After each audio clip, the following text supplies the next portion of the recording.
that fell through. Peace to everybody that know me. Peace to everybody that's talked to me. Peace to everybody that's your first time. Right? We're going to deal with some unique ideas. I don't know if I've ever heard too many other times. Peace to the Smith household. Right? 100. So I'm trying to get at you today. Here we go. Mothering Day versus Mother's Day and the legend of the fifth commandment. Right, so why is this thing called the legend of the fifth commandment? Before we do that, we're going to do the question of the show.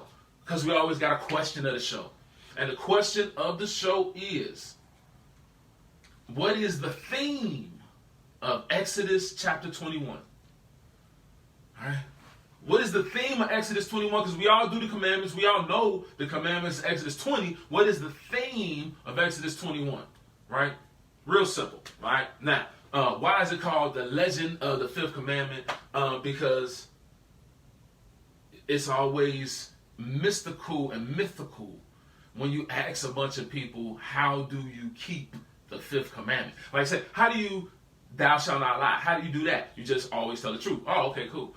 How do you honor your parents? Oh, well, just do whatever they say. Like, what? That ain't honor? But we're going to get to that. Let me slow down. Back it up. Mother's Day, that's tomorrow, right? 2020. I just want to talk about pagan and paganism for just a moment, right?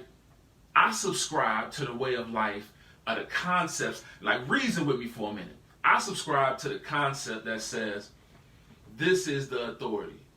Holy Bible, right? Make sure I got the right book, right? Holy Bible. This is what we subscribe to. If this thing don't forbid it, then it's cool. Right? Why say it like that? Why it gotta forbid it? Because that's what the Ten Commandments is. That's what we all draw off of. The Ten Commandments says, thou shalt not, thou shalt not, thou shalt not. And so anything that ain't in them 10, we consider okay. Right? Knowing that it's a lot of other statutes and judgments that explain the 10 in deeper depth and concepts, right? So we reject Christmas. We reject Easter and Halloween and all of the Roman Catholic traditions. Right? Why? Because in this book, at the end of the book, we read that the whore that ride on many waters is represented by the Roman Catholic Church. Right? Or symbolized or symbol of the Roman Catholic Church. So everything connected to them, we don't deal with. Hands down. Right? Not because of a tree, not because of Jeremiah 10, not because of a tree. Right? Understand, the tree explains it. But it's not because of Jeremiah 10 that we don't do Christmas. We don't do Christmas because it's attached to that whore that ride the beast. That's important in your ministry. Now, the Bible don't diss New Year's, right?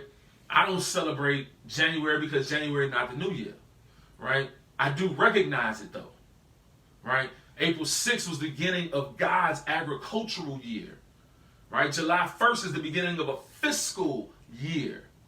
None of them are really celebrated with any religious type of tradition, right? Maybe the noise making on midnight on January 1st, right?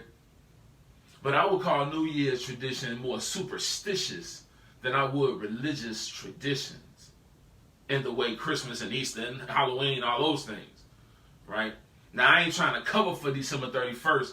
New Year's Eve is definitely pagan, right?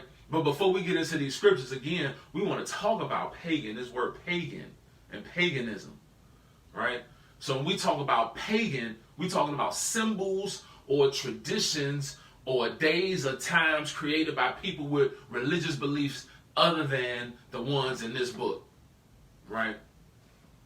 So how do we avoid paganism?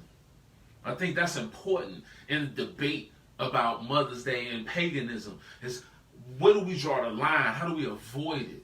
Right? I first asked this question back CME Church, you know what I'm saying, 79th Street, Chi-Town, 1994 I think it was, right? Old man. CYF is Christian Youth Fellowship. I came in there, I was like 15, man. And I said, hey, we got these symbols on our shirts and stuff.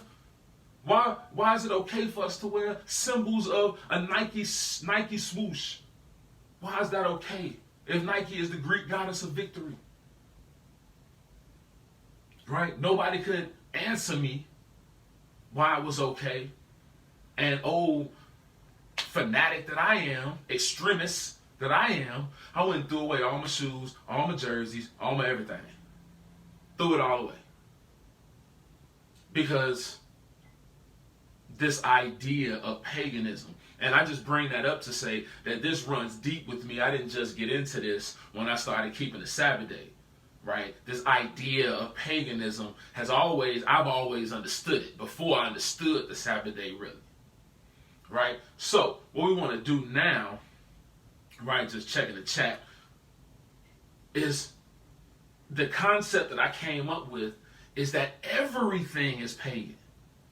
Right? Give me some 100s in the comments if you already understand that every single thing we deal with in this side of the earth is pagan at its roots or at its origin somewhere. Right? Because like I said, Nike is the Greek goddess of victory, and even the brothers who got fringes at the bottom of their shirt, boy, you can see that Nike jersey up under it, or it's on their feet, or you know what I'm saying, it's on the coat that's on top of the tunic, like all that. Just saying, right? Everything is pagan, right? And I just want to show you some stuff here.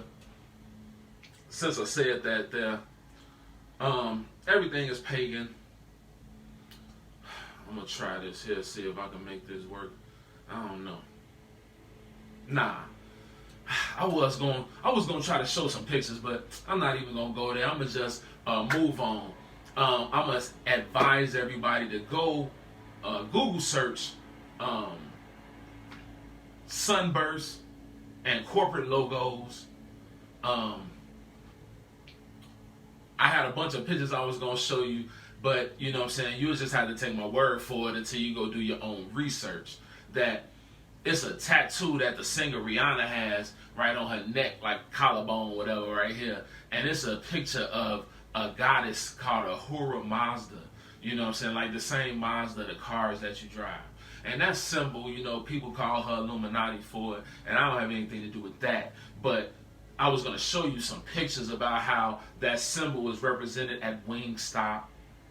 You know what I mean? At the Bentley Car Club, at Harley Davidson, Mini Cooper, you know, United States Air Force, Chrysler, and of course the Nazis. You know what I'm saying? And how everything we associate with is pagan, right? I was going to show you another picture where that same symbol that's on Rihanna's tattoo is represented at Southwest Airlines, right? At Honda, at Mercury, right? It's this thing called the Pisces, where you have the two circles in between each other. That Pisces is represented everything from MasterCard, right? The way you spend money, to clothing brands and everything like that, the gas companies, and just everything that we deal with is pagan and vanity. No doubt, sis. Pagan and vanity, right? So why is this important? It's important to understand that your automobile has pagan symbols all over it. And then you drive it to the gas station that has more pagan symbols as you walk into it. And then you pull out your credit card or your debit card with pagan symbols all over it to pay for it. And then if you left your card and you pull out cash, it's full of pagan symbols to pay for it. And you receive change in the form of pagan symbols. And then you go put your pagan gas into your pagan automobile inside of the pagan gas station. Right? So then if you don't escape it, then what's the line, ladies and gentlemen? And I submit to you, again, what I said already. If this doesn't forbid it, right? If this doesn't forbid it. So let's talk. Mothering Sunday versus Mother's Day, right? The legend of the fifth commandment is coming. It's in here. But bear with me. Mothering Day versus Mother's Day. If you didn't know that those were separate things, make sure you put that on your list of stuff to Google, right? Mothering Sunday versus Mother's Day. So Mothering Sunday first. Mothering Sunday, I'm going to read to you real quick. This was a quick Google search I did actually yesterday, right? Because I lost my notes from the last time I did this thing. So this is from yesterday, last night. Mothering Sunday is a day honoring mothers in European countries. It's held on the fourth Sunday of the season of Lent, right? So we're not talking about tomorrow. We're talking about back in March, April, around Easter time when you're talking about Lent, right? This year fell on March 22nd, matter of fact, last year, March 31st, right? In England and in the United States, that's Catholic and Protestant, the Church of England and in the Episcopal Church, CME Church, we did it. The designation goes back to Roman Hilaria, held in the Ides of March in honor of the Mother of Gods, right? So if you see these things I'm talking about right now, posted tomorrow on Facebook or Instagram, feel free to reprove the brethren, right? This thing we talking about in honor of Sybil, Mother of the Gods, is held around March, around Easter, around Lent, right? Because we're talking about Mothering Day. We're going to get to Mother's Day. Hold on. The Christians took this pagan festival, symbolic of high esteem in which motherhood was held, and turned it into a day on which offerings were brought to the Mother Church instead of private chapels. See, hey, it don't even have nothing to do with mothers, even though it say Mothering Day. Right? Yeah, I'm sure it was people somewhere who worship mom as an idol, supposedly, maybe, probably. But the idea of Mothering Day has nothing to do with mothers. It's about the Mother Church. Remember I told you the whore that ride that beast, that's why we don't deal with them Christmases and stuff. Right? As the Christian calendar took shape, Sunday festival was shifted from mid-March to mid-Lent. Right? Because that's what the Catholic Church did. They took all the pagan stuff and then put Jesus on it and then kept doing it. Right? So I just want to read one more thing to you. It says, the ideas spilled from the Mother Church to the family. They brought gifts for their mothers. The main gift was Seminole cake. Right? That's this thing right here, say. That's SIMNEL cakes. Right? And on this day tomorrow, everybody who used to be a pagan and now keeps the laws, statutes, and commandments of the Lord, I want any one of you ever made a Seminole cake for your mama on Mother's Day. Get in the chat right now. If you know somebody on Mother's Day, the second Sunday in May, ever made their mama or heard of somebody making their mama a Seminole cake. Why is that important, Locksmith? Because we're talking traditions here. That's what links days together. That's how we know it's still Christmas, because of the traditions. That's why even though you call it Resurrection Sunday, we know it's still Easter because of the traditions. Right? Another dish they served was sweet porridge made from wheat grains and boiled milk and spice. Right? I'm just saying, you ever made your mama sweet peas and fried butter with salt and pepper? Yeah, I'm just saying. Right now, Mother's Day. Mother's Day was started by, I forget the lady's name. I thought I had it in here, but I don't. But I know the tradition. Mother's Day was started by a lady in the early 1900s, late 1800s, early 1900s. The lady had a bad relationship with her moms. And she, neglected the relationship or whatever. Her mama died. She felt guilty. And because of that, she felt like everybody should have a day where you do something nice for your mama, or be nice to your mama, kind of thing like that. Right? Where you honor your moms. And she took it to the Congress, and the Congress gave it to the president, and the president signed it into law. Right? Now, I apologize that I don't have the name of the president and all that type of stuff. I am the teacher, I am the historian, but I just don't have it in this thing. I thought I did, but I don't. Right? But find it in the comments at the end of this, because like I said, it's not hidden information. Right? This lady, bad relationship with her moms, said we need to have a special day for moms. right? You know it wasn't religious because they said we're going to put it on a off day, right? Because all of the regular federal holidays fall whenever they fall. Mother's Day always on that Sunday, right? Why? Because they probably went to church on Sunday, sure. But that doesn't have anything to do with the origin of the day. The origin of the day was that people in America don't know how to treat their parents. That's the real idea. People in America, and let me know if you can feel that in the 21st century. Everybody watching me right now, 21st century, can you feel that? People in America don't know how to treat their parents. Everybody with kids, let me know. People in America just don't know how to treat their parents.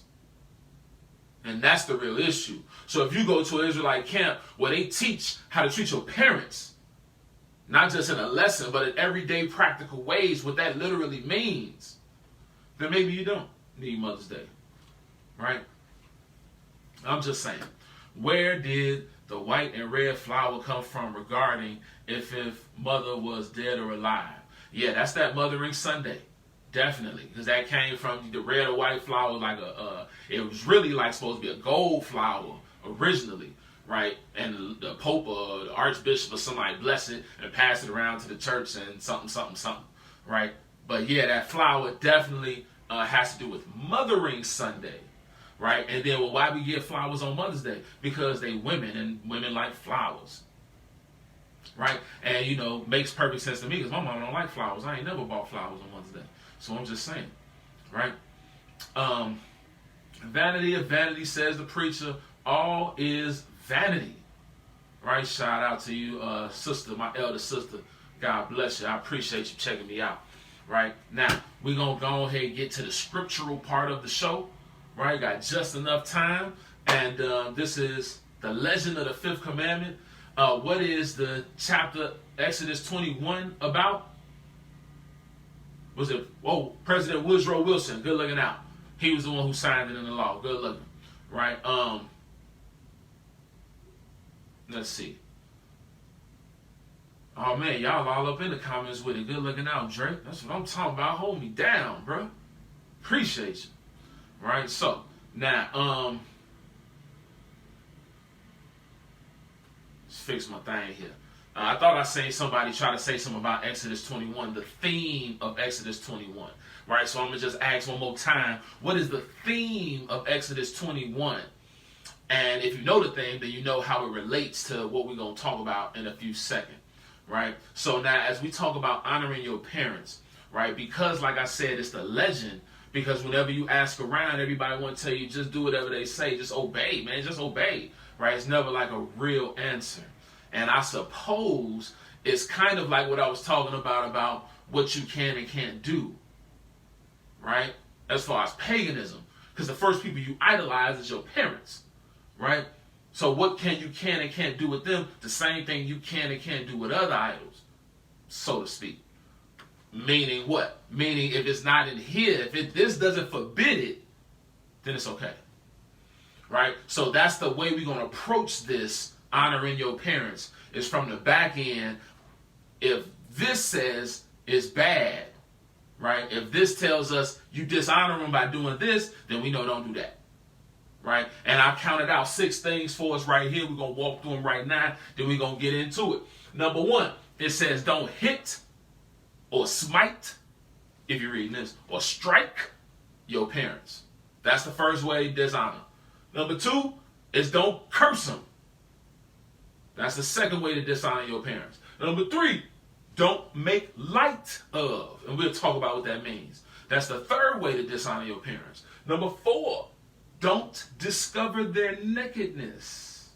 Right? And that's not as straightforward as you might think. Right? And hopefully we'll have time to talk about that in depth. That's the 4th way. And number 5, like I said, I couldn't get the beam off. I don't know what the beam is. I got a lot of lights going on. Number 5 says rob them. Like, like stick them up. Right? Don't rob your parents. That is the 5th way that you could dishonor them. And number 6 says disobey God. Right? Disobedient to God is a way to dishonor your parents. Right, now put that in that order, not because it's supposed to be in that order. I just put it in that order because it's in that order. So boom, there it is. Right, now getting to it, because I know why everybody is here. Y'all came here to read some Bible.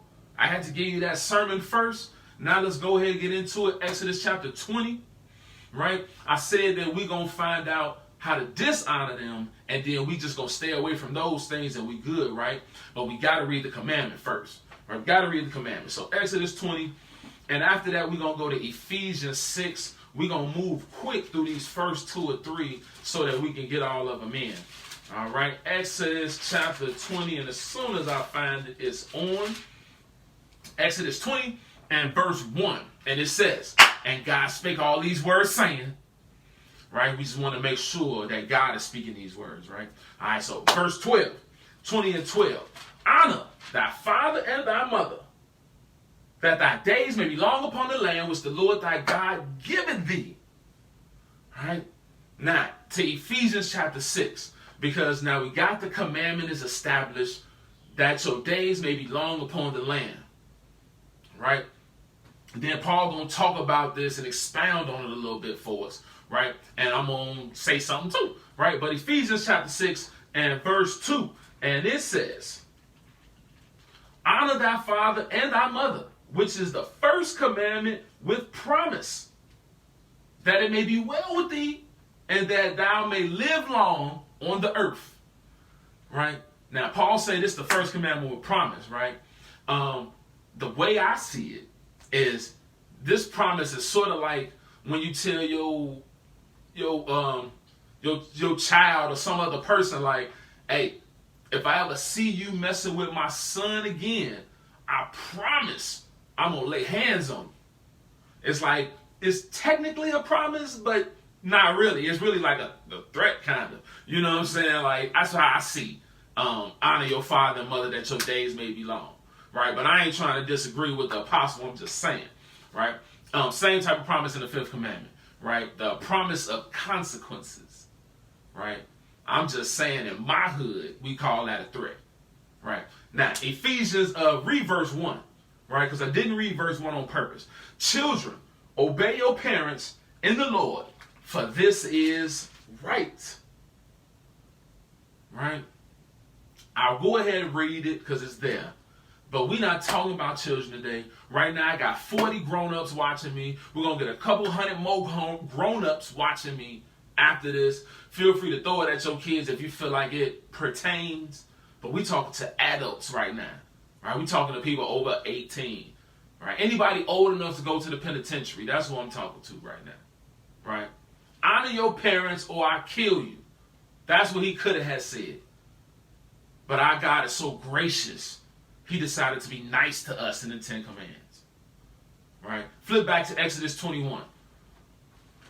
Right? We're going to deal with this question. That's the question of the show. Is the legend of the 5th Commandments.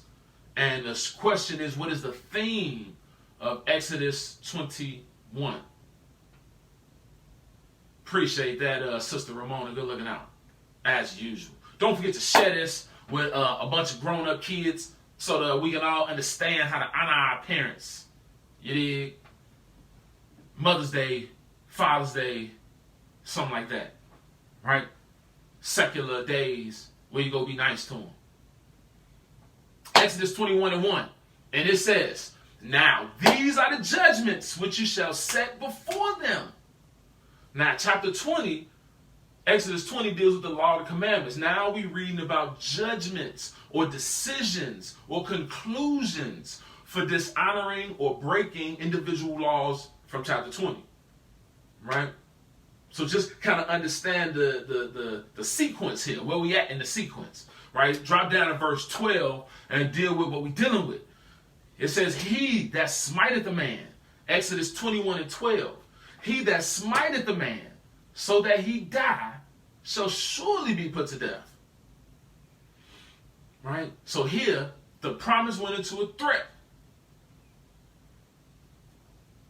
Surely be put to death. Right? Verse 15. And he that smite his father or his mother shall surely be put to death. Right? So again now, that promise of long life turned into a threat.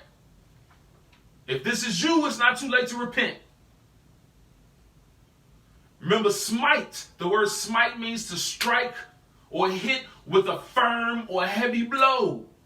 So we're not talking about accidents here. If this is you, repent of this, your wickedness. Repent your dishonor.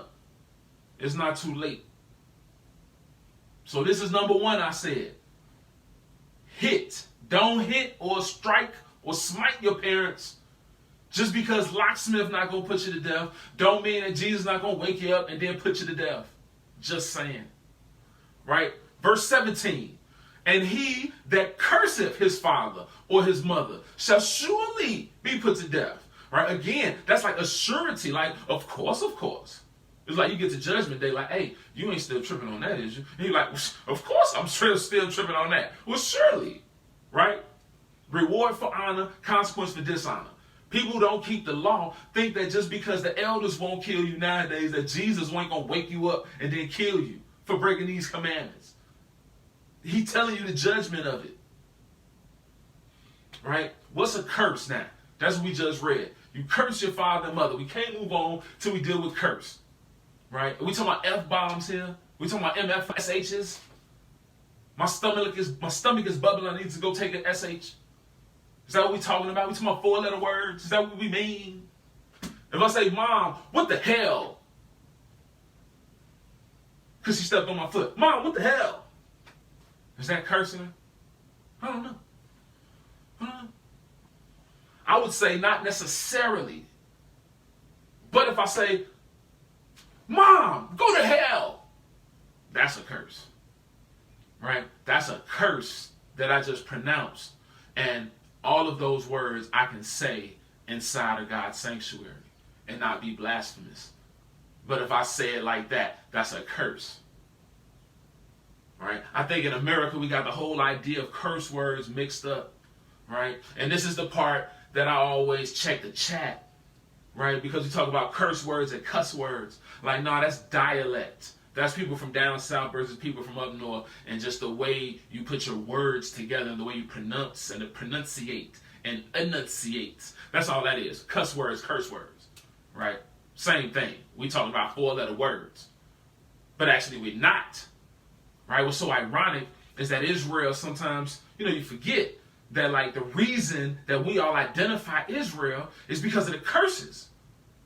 That's a whole chapter of curses. Half a chapter of curses. Talking about being in the belly of ships and being sold to your enemies, and not one F-bomb is in the chapter. Not one SH bomb is in the chapter. No B words, no N words is in Deuteronomy 28. But it is full of curses. Halfway full. Right? Deuteronomy 27. We're going to move to number 3. So, we got don't curse your mother or father. Don't use the 4-letter words either. That's disrespectful. But don't curse them. Right? You go look up the word curse. Right? Can't deal with everything. Right? My time is running. Right? Look up the word curse. It's a lot easier than defining the word honor. Right? So, I did the work for you on honor. Look up the word curse and then it's on. Right? Don't curse them. Because being on welfare is a curse. Right? Having to depend on the government because you lost your job because of a virus is a curse. So make sure you don't do that. Don't do nothing that's going to lead your parents into that.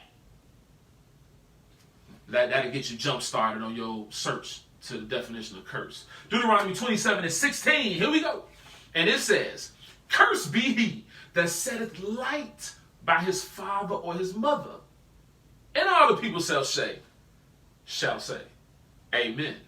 Right? So that's number 3, make light of. Right? And this is like a heavy concept. Make light. You can read in the scripture, you go get your concordance, go Google or whatever, how you do, go search the scriptures for the weightier matters of the law. Right? The things that are heavy. right? Like when your heart is heavy or things that are really important, the weightier things, right? Those things are important. Those things you set up high, right? Because they're weighty, because they're deep, because it's important to you, right? To make light of it is like to make a mockery of it, right? So like I say, you go search the scriptures about the weightier matters and what that means versus the rest of the law. And then how the Pharisees made light of the things that were supposed to be the most important and made the stuff that wasn't as important as those things heavier than those things and totally disregarded those things. Right? That's how you know a Pharisee, by the way. Shout out to Nicodemus. That's how you know a Pharisee. Because they make the law weightier than faith, hope, and love, and justice, and almost dismiss those things altogether for the sake of the law, if that makes sense. Right? So, cursed be he that set light by his father or mother, make a mockery of them. You know, when you're debating with your siblings and you say, man, your mama, right, that's making light of them. Because you don't talk that way, right? The way you talk to people that are heavy, right?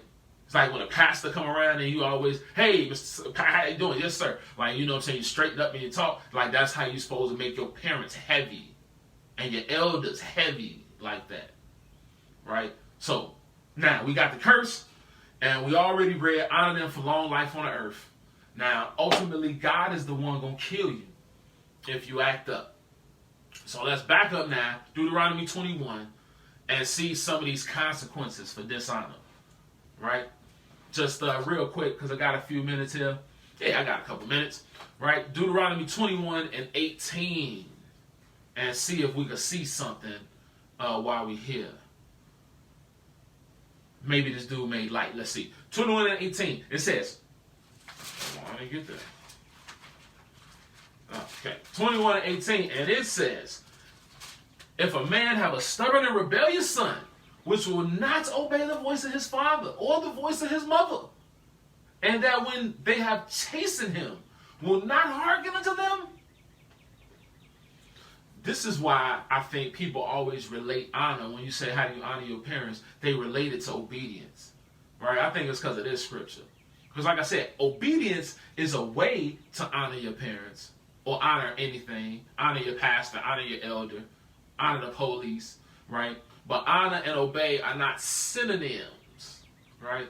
Honor is a high respect or great esteem for someone or something. It's a perspective from which actions flow. Because I view you in this way, I'm going to treat you like this based on level of respect or honor, right? Obey means do what I told you whether you like me or not, regardless of how you view me, right? Whether you honor me or not, right? Verse 19. Deuteronomy 21:19. Then shall his father and his mother lay hold on him and bring him out unto the elders of the city and unto the gate of his place. And they shall say to the elders of the city, this our son is stubborn and rebellious and will not obey our voice. He is a glutton and a drunkard.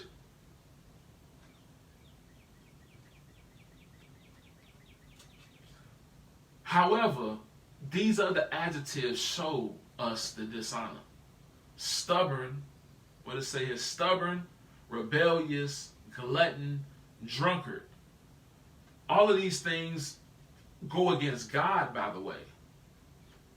So yeah, a greedy drunkard or just a habitual overeater or glutton in some other way is going to bring dishonor to parents, right?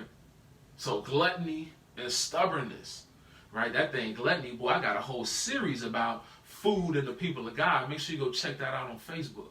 The page is called Food and the People of God. That series will probably be coming back in the next couple of weeks, maybe months, because Anyway, parents, bring you before the elders, and then what? Verse 21, middle of 21. And all the men in his city shall stone him with stones that he die. That's tough. Tough punishment. Right? Why though? So shalt thou put evil away from among you, and all Israel shall hear and fear. Right? And that's why you're not going to get long life. Because your parents took it to the elders, and then you're going to get stoned for the dishonor. Right? Nowadays, like I said, Jesus catch you at the end. Don't trip.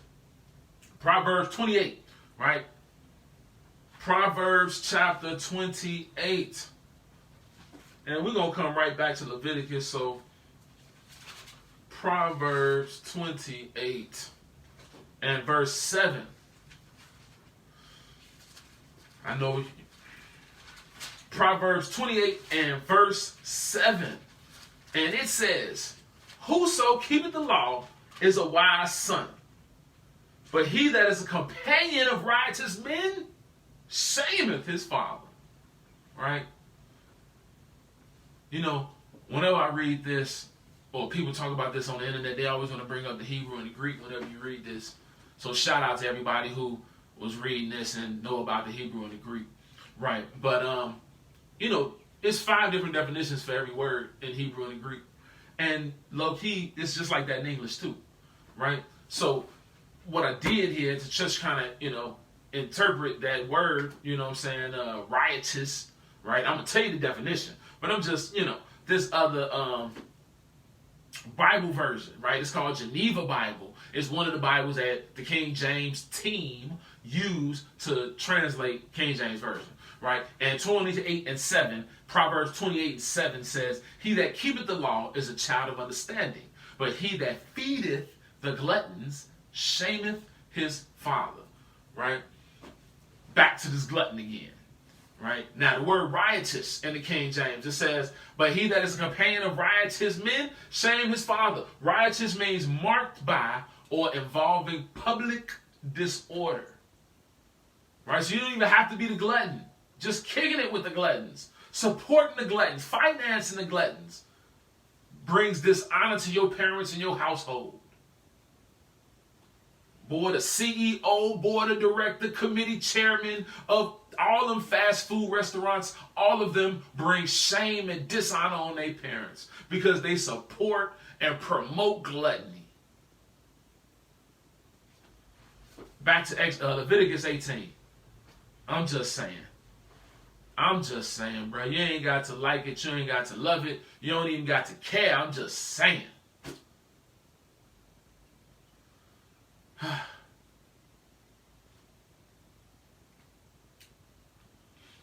Shout out to my big brother D, man. I see you in the chat, bro.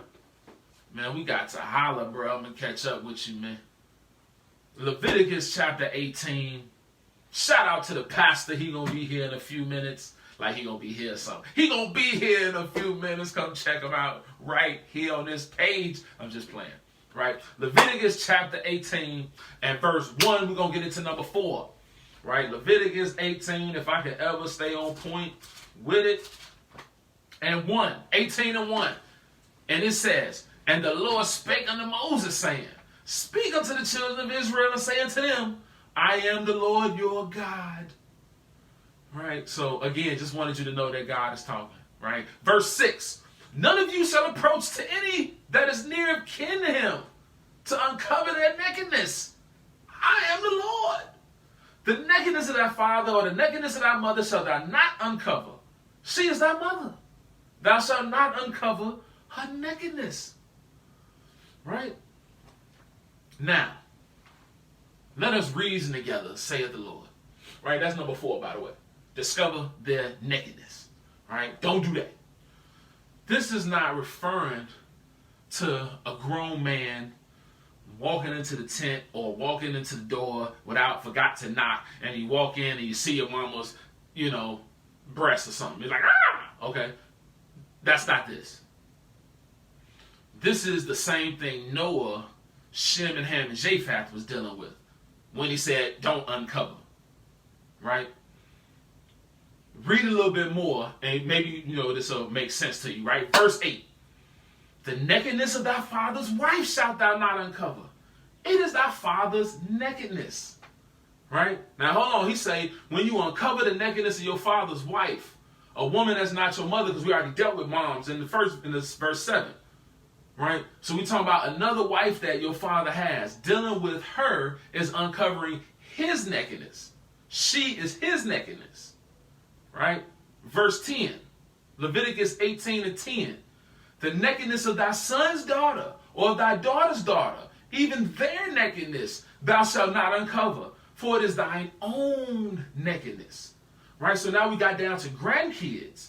And it's saying, don't sleep with your grandkids because that's actually your nakedness. Their nakedness is your nakedness.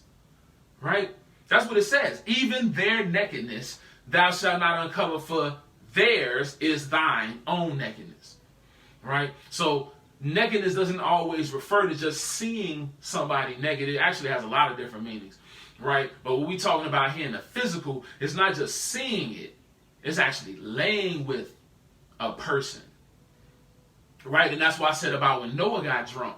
Right? Ham didn't just walk in and see his father naked. Ham went in and laid with his father's nakedness. And that's why when he went back and told his brothers, they walked in backwards. Not because they don't want to look at dad's junk. Because his mom's just sitting there. They just got ravished. We want to walk backwards so we don't see that and cover her up. Right? I don't know. If you ever been pissy drunk before, then you probably understand how you could like fall out and can't really move to get up and move, but you understand what's going on. You can't do anything about it, but it's like you know what's happening, right? You can see it or you can hear it. That my son done discovered my nakedness. And when he get up in the morning, he know what happened, right? You ever wonder why he only cursed Ham's fourth son? Why he didn't curse the first three sons? Right? Because Noah couldn't have a fourth son because discovered his father's nakedness and defiled. Right? And so he cursed his fourth son. I'm just saying, right? That's another lesson, but that's just to this point here of discovering your parents' nakedness. Right? What we really talking about here. Right? So, maybe, I was just thinking, right? Ham's fourth son was Canaan. He was cursed because of the sexual act of discovering the nakedness. And then when you get to Balaam and all that with Baal, and Israel dealing with Baal, which is the Canaanite god, is the god of the sex practices and the temple prostitutes and the sex stuff. And everybody being naked. Having sex with your father's wife in Corinthians. I'm just saying. Right? What we read? Verse 10, Leviticus 18:10. No, we read 10 already. Proverbs 28. Right? Even if you don't believe me, the point is, don't have sex with your parents. Right? I think we can all agree to that. Even if you're not feeling me on Noah, that's fine. We're going to both pray to the Lord and ask the Holy Spirit to bring the truth to us. Right? But we can both all agree that don't have sex with your parents. Right? That's not a way to honor them. That's a way to dishonor them. All right? Proverbs 28 and verse 24. And it says, whoso robbeth his father or his mother, saith there's no transgression, is the companion of a destroyer. Right? Literally to rob them. Make sure you get permission before you just go raid the refrigerator. Remember these people that you honor. Even though they raised you. They probably don't understand that wealth is transferred, not earned. All the wealthy people, Zuckerberg and Zebos and all, they didn't earn their money. It was transferred to them. If your parents don't understand that, then you can't just come in their refrigerator. Right? God bless my mama. Make sure they understand. If they kicked you out when you was 18, there's a good chance that your parents don't understand how wealth is transferred. If they kicked you out, period, in the last 20 years, it's a good chance your parents don't understand how wealth moves in America. And they set you up as a guppy in a sea full of sharks. And there's a lot of people 35 years old, still guppies in a sea full of sharks. We just shark bait, right? But also, don't rob your parents of honor, right? Dishonor your parents. You are friends with the destroyer. Apollyon is what we call them in the Greek, Abaddon in the Hebrew. right? AKA Satan the devil, Satan your own boy if you dishonor your parents, right? Last one, number 6, keep the commandments of God, right? Number 5 was rob them. Number 6, keep the commandments of God. Leviticus 19:1. This is, I think, my last one here. Don't trip. I know what time it is. The last one. Leviticus 19:1. It says, and the Lord spake to Moses, saying, speak to all the children, the congregation of the children of Israel, and say unto them, you shall be holy, for I, the Lord your God, am holy. You shall fear every man his mother and his father, and keep my Sabbaths. I am the Lord your God. Right? You should meditate on why Leviticus 19:3 says, fear your father and mother. But in the commandments, no, wait, let me get it right. Leviticus 19:3 says, fear his mother and his father. But the commandment says, honor your father and your mother. Like, why is that word change switch around like that? That's some deep meditation. You do that one day when you're bored and don't know what to pray for. Meditate on that, right? So just to recap what we learned, everything, and I mean everything in the world that some man created or some man is steward over is pagan, right? Everything we participate in, from sports to clothes to cars, gas stations, debit cards, money, everything. Created, dedicated to idols. The restaurants, it all. Since everything is pagan, we use the Bible to draw the line on what we can't do. As far as the legend of the 5th commandment, we learned in order to honor your parents, you need to stay away from or discontinue or refrain from these 6 things. Don't hit them. Don't curse them. Don't make light of them. Don't discover their nakedness. Don't rob them. And keep God's commandments. And that's it. That's how you honor your parents. You honor your parents by not hitting them, not cussing them. Don't make light of them. Don't discover their nakedness. Don't rob them. And keep God's commandments. Right? And with that, happy Mother's Day to all the mothers. Shout out to all y'all. You know what I'm saying? Because ain't nobody worshiping their moms. We just Americans trying to figure out how to love moms. You know what I'm saying? Whether she loved us or not. You dig. Right? I got 2 minutes left. Well, I got 2 minutes left. Don't forget.